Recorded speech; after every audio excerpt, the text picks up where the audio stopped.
Near mint condition, the home of collected editions. That cover's so awesome. Absolute format is the best way to own this store. Time to empty those wallets and fill those shelves.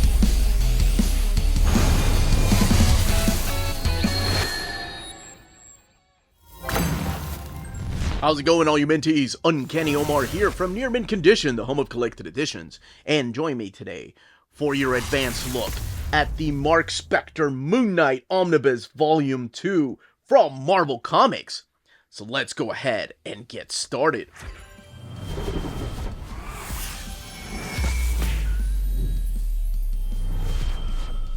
Alright, so before going any further, a big thank you to David Gabriel and the fine folks at Marvel for sending us an advanced copy of this omnibus. This omnibus is due out in the direct market and book market on March 5th or 6th, depending on where you get your books. And speaking of direct market, that's exactly what we're looking at here. This is the direct market cover by Stephen Platt. On the left-hand side is your standard edition cover. That one is supplied by Mark Texeira. But I had to go with Stephen Platt. Whenever there's a choice between Splat and another cover, oh my gosh, I don't know. It's just that 90s youth adrenaline that just keeps me coming back to these particular covers. And I love Tex. Probably my favorite artist on Ghost Rider, the Danny Ketch era. But out of these two, oh man, there's just so much energy coming out of this one here. Alright, so let's shift the focus back to this. So we have Mark Spector, Moon Knight. Again, this beautiful image of Moon Knight. And I know it's all subjective, but I don't care. Beautiful to me. This wonderful moon, very McFarlane-ish, and that's Stephen Platt back then. Got McFarlane's attention.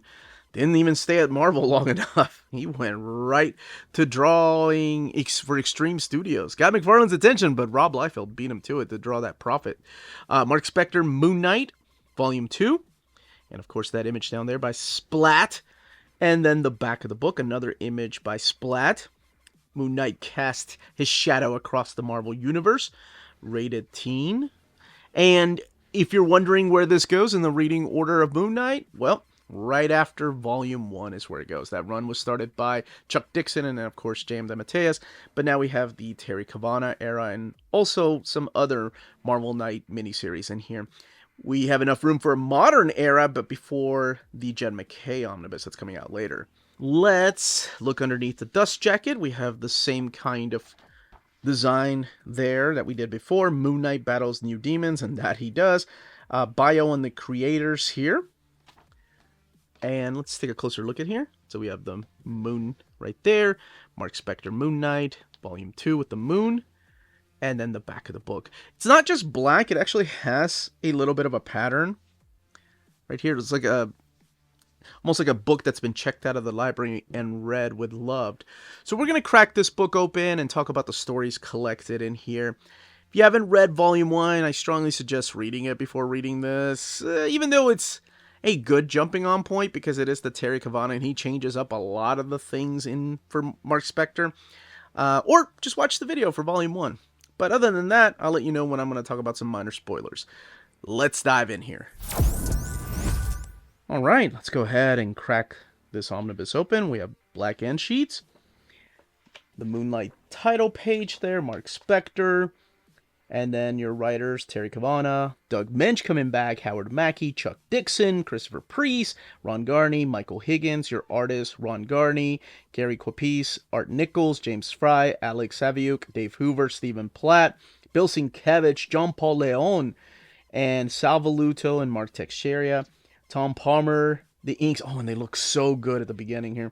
Chris Ivey, Jimmy Palmiotti, Bob McLeod, and then your colors, Chris Sheely and Ian Laughlin and Mike Thomas, Steve Oliff, Ken Lopez doing the lettering, John Costanza. Your table of contents, where you're going to find each of these issues, when they were originally published. We are looking at the early 90s of Moon Knight here, kicking it off with issue 35. So what is collected in here? Collected in here is Moon Knight 35 through 60 from the 1989 series that kicked it off. Early 90s, the Moon Knight Special Number 1, Web of Spider-Man, 93 and 94. Moon Knight from 1998, the 4-issue miniseries. the Marvel Knights era, and then the Moon Knight issues 1 through 4 miniseries, Black Panther 20 through 22, and the material for Marvel Comics Presents 152 to 154. I don't believe that was written after issue number 60, after Moon Knight had ended. It was written by Chuck Dixon, but the story took place in the 30s. So, what's happening? What is this era? Again, just minor spoilers moving forward. Mainly with Volume 1, but just in case you haven't read Volume 1, go back and watch a video. Alright, we have over 1,000 pages of Moon Knight here, and this is continuing the early 90s era of Moon Knight. We are now seeing Moon Knight looking a little bit different here in a little bit. We're seeing him fight Randall Spector. Who the heck is Randall Spector, and why does he look like a monster? Well, he is related to Mark, and as you find out through here, he is Mark's older brother. This is Princess Nephthys right here, who is teaming up with Randall Spector. And the Punisher teams up with Mark Spector to take down Randall Spector and Nephthys. That's an awesome cover right here. I really like Ron Garney's pencils inked by Tom Palmer. I don't think they worked enough together. They just look so solid. So I keep saying the name Mark Spector. Why do I keep saying Mark Spector? What that's his Moonshade right here. What his brother is going as, and why is his brother demented? Why is his brother turning into a serial killer type of character? Well, you can find out by reading the book. It may have something to do with Nephthys. It might have something to do with him being the older brother syndrome. Mark Spector is what the character is known as through the series, hence the title, Mark Spector Moon Knight, or the title of the omnibus, Moon Knight Mark Spector. He didn't have the multiple personalities like he did in the previous run by Doug Moench. And it's really interesting to go and read Doug Moench's intro talking about how nobody really understood the character of Moon Knight besides him. I love this spread page right here. Solid. Looks so good. Just the layout. I know it's a horrible, horrible picture, right? Like you have some dead women back here, and this lady's about to get axed. But just the way it's laid out, just easy to follow. Big fan of Garney. So what was I saying? Well, I got distracted because I remember this issue in particular being one of those grab bag issues from Walmart. So I wasn't big into collecting Moon Knight during this time. I would get back issues, but I remember getting this issue right here in a grab bag because it came with something else. And I was like, oh, okay, well, maybe I need to follow the adventures of Moon Knight a little bit more. And I think this is when I decided to start picking them up. Not every month, but so often I would get 1 or 2 issues. This is the fight with Doctor Doom, but you also see Moon Knight having a newer outfit. So he does get armor up for this particular fight. And then we have the one shot right here. This is the special edition where he teams up with Shang-Chi. And this is written by Doug Moench, his creator. Art Nichols does the artwork in this particular team up, and it's a weird team up. But I really love what they added in the back here, which are covers from the different ages of Moon Knight that were made up, like the Golden Age Moon Knight, the Silver Age Moon Knight, and the Modern Age Moon Knight. I thought that was a nice addition to this book. And then we have the Infinity War crossover. So these issues here have already been collected in the Infinity War Omnibus.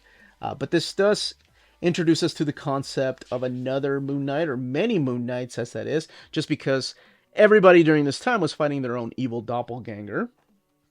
But Moon Knight takes a big part in this crossover, even though he...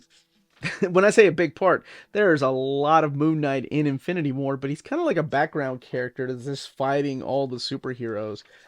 And something important happens here between him and the Demogoblin that affects his life. And there's a crossover with Spider-Man, with the Web of Spider-Man. Speaking of the Hobgoblin, we do have the return of the Hobgoblin, but also Moon Knight teaming up with Spider-Man. And we have the clone of Spider-Man, or not the clone of Spider-Man, I'm sorry, the doppelganger here, the Spider doppelganger show up. And these Web of Spider-Man issues lead into the Spirits of Venom, which crosses over with the Spirits of Vengeance. And then we have a new artist taking over the run of Mark Spector Moon Knight, and that is James Fry, and he's teamed up with Chris Ivey on inks, using a very interesting technique. Lots of shadows, lots of contrast, and this gets a little bit trippy. This is another fight against the Demogoblin. But the important thing to know is during this time, Mark Spector's body is rotting away, even inside of this new armor, and Frenchie knows that he's dying. Like his body is just falling apart, and there's no cure. So it leads to issue 47, where he is practically going out there and trying to find a replacement for himself, somebody to become the Fist of Khonshu and become the new Moon Knight. And it's really interesting who he chooses and how they reject him and why they reject him. We're introduced to a new character named Dead Zone right here. Again, James Fry supplying the artwork. Now, one of the things you may notice through this printing is the coloring on a lot of the gray. It may seem a little pixelated or blurred, and that's because of those computer generated and separated colors they were introducing in the early 90s. Doesn't really scan that well, so this stuff would eventually have to be retouched up one day. The Epic scans won't look any better, they will look the same, but just to kind of give you a heads up, not on every piece of color, but it's mainly like the darker tones or like the grays that you'll notice the most. We've seen the same thing in the Wolverine Omnibus Volume 4, we've seen the same thing in the Excalibur Omnibus. This is issue number 50, which is the Avengers, and it has the die-cut cover here, and the Avengers have a confrontation with Moon Knight. They want to know, does he still want to be an Avenger? Or does he want to go out and be a vigilante? Chloe makes a return here, and she plays an important part later on, as well as these characters here. But yeah, Moon Knight's like, no, I'm my own man, I quit. And the Avengers like, what do you mean you quit? You're crazy. You can't quit. We're the Avengers. He's like, no, I'm doing my own thing. We have the team up here with Gambit against Jack Russell. That's right, the Werewolf by Night makes a return in the pages of Moon Knight. And again, Moon Knight going through several changes internally and externally. There's a lot of things happening to him, and we're introduced to a newer concept of Hellbent and all of these other characters that have been a secret part of this organization. Now, with issue 55, something huge happens, something big in the comic book world that I myself will never forget, and that is that cover. Oh my gosh, when I remember this cover. This didn't make it to the comic book store. I remember we went to a show the month after this was released. I want to say this was probably in September or so when I saw this, and we went to a show in October, November, and I was like, what? When did that issue of Moon Knight come out? They were like, oh yeah, there was a short stock. There's a new artist, and he looks like McFarlane. And I was like, yeah, he looks like McFarlane. And they wanted like $20 for a comic book that had just come out. I was like, no, I'm not gonna do that. And I never did. Eventually, I did find a single copy later on, years later after the price dropped. I think it was after I returned to comics. There was a second printing of this book too, but no changes on the cover. This is the cover, of course, that they chose for the Omnibus Direct Market. Now, you may notice a difference in the cover, the way the art looks on the cover, and then the internal artwork, and that's mainly due to the inks.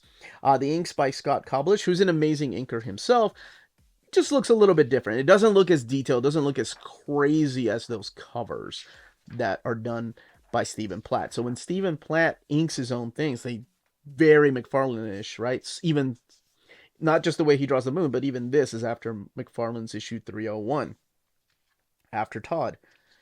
But the characters are back. Frenchie's back. Marlene is back. There's some demises. There's other characters, like I said, Chloe and Dawn that show back up here. And eventually the series ends with issue number 60. Now, issue number 60 is very special because it has an amazing glow-in-the-dark cover. I love that cover right here. But these are not internally drawn by Stephen Platt. Hellbent making his move. This one's special because it had a glow-in-the-dark cover. And on top of that, it had artwork in here by just pure Stephen Platt. This is just crazy. This is the final phase. This is it. This is what everything has been building up to, that Terry Cavanagh has been writing about. You can find out who lives, who dies, and who comes back. But whenever you're talking about the character of Moon Knight, that should be pretty easy to figure out. But yes, he did all of these pages here in the final issue. Now, Moon Knight does disappear for a little while. But like I said, issues of 152 through 154 of Marvel Comics Presents are written by Chuck Dixon. The artwork here is by J.J. Birch. But these issues take place before the ending of issue number 60. So they take place in the past. Now, Moon Knight does come back, first of all, in this little mini-series right here by his creator, Doug Mensch. Tommy Lee Edwards supplying, and Tommy Lee Edwards does an amazing job capturing that, almost like that Bill Sienkiewicz era of Moon Knight. Moon Knight's not the only character that's back. Now, it's really interesting because immediately when he comes back here, Marlene doesn't call him Mark. She calls him Steven, which of course was one of the personalities that he had. Scarlet also makes a return, but is it the original Scarlet? How can she be back? How did he come back? Is he really back? And then a year later, the popularity of Moon Knight increased so much that they decided to do another series right here. This is the one from 1999, I think. And this is also written by Doug Mensch. Mark Texeira working on the artwork in this one, who's a solid artist. Love his art. And again, reuniting a lot of these characters together. But by now he's going by his older personalities, John, Steven, and Mark. And of course, Moon Knight, the Fist of Khonshu. So he's back. And I find the intro is one of my favorite things or the interview with Doug Mensch that is in this book. The Black Panther issues by Christopher Priest are in here, where these are the issues with Killmonger and, of course, Everett Ross. But Moon Knight does play a role in all of this. I mean, we're talking about Khonshu and the god that he is and where he comes from. Of course, you're going to have ties to T'Challa and the gods of Wakanda. I have to show this. I think I showed this in my original overview of the Christopher Priest omnibus. That's so ridiculous. Love it. The only thing really that's missing are those Marvel Knights comics. Yes, the Marvel Vision right here. This is the interview with Doug Mensch. And Doug is talking about how, nobody really understands the character of Moon Knight. I think what Chuck Dixon and what Terry Cavanagh did with the character wasn't really Moon Knight. It's interesting to read the original creator and talking about how his character that he co-created, of course, was treated by everybody else. I actually like the change because that's when I got into the character, the Mark Spector era of Moon Knight. But I can understand if you see that as your baby and you see someone else doing it not right, not the way that you would have, then of course you're going to be upset. This is part of the Marvel Visions, like where they reimagine the characters. That's Derek Robertson's take on Moon Knight. These are the recap pages, illustrations, and original artwork back here. We do have some Stephen Platt original artwork and Mark Tex. And then this is the Moon Knight issue number 2. It's the Hidden Gem variant from John Romita Sr. and Rochelle Rosenberg. Now let's talk about the binding and build. 1,032 pages. This one is printed at the iMac printer. But honestly, the paper stock they're using for this one, it's a little bit thicker than I'm used to from iMac and even the Donnelly printer. There's still your minimal bleed through, but honestly, I mean, I've seen that in other books. The only thing I will say in this one is the actual binding. How the binding of it kind of keeps you from enjoying the spread pages fully. You have to hold it down to see a lot more of the image, so there is gutter loss that is happening through these pages. It doesn't really affect it that much when you're about halfway through the book, like pages like this when you're about 10 issues into the book, but towards the front and towards the back. And again, minimal bleed through happening. But that's it. That, as they say, is that. If you're interested in purchasing this omnibus, don't forget to check out our sponsors. If you're in Europe and you're interested in buying these books, definitely check out Walt's Comic Shop in Berlin, Germany. They have the cheapest pre-order prices, flat shipping rate of €12 for all EU countries, emails answered within 24 hours, waltzcomicshop.com, and you can use the code Near Mint Condition at checkout and get free shipping for all EU countries with your first order over €40. That's Walt's Comic Shop, your reliable source for omnis and premium collected editions in Europe. Ding! CheapGraphicNovels.com, your online home for graphic novels and collected editions up to 50% off cover price. They have excellent shipping and prompt and helpful service. Check out their bargain deals for up to 90% off cover price. And don't forget, the CGN also takes pre-orders. That way you don't miss out on the hottest releases. And they are currently running a special promotion for you Minties. If you're a first-time customer, after receiving your order confirmation email, reply back to that email and let them know Near Mint Condition sent you their way. They will then apply a free shipping promotional credit to your next order in the US. Cheap Graphic Novels, your source for the hottest books with the kind of deep discount, quality shipping, and customer service that will keep you coming back for more. And that was the content, the page count, and build of this book. Let me know in the comments down below if you plan on picking this up to finish out your Moon Knight collection, if you already have these in single issues, or you're going to go the epic route to collect these particular era or years of Moon Knight. If you have any questions, leave them down below. Don't forget to smash that like button, subscribe, and ring that bell for notifications. That's it, everybody. Stay healthy and safe out there. Much love.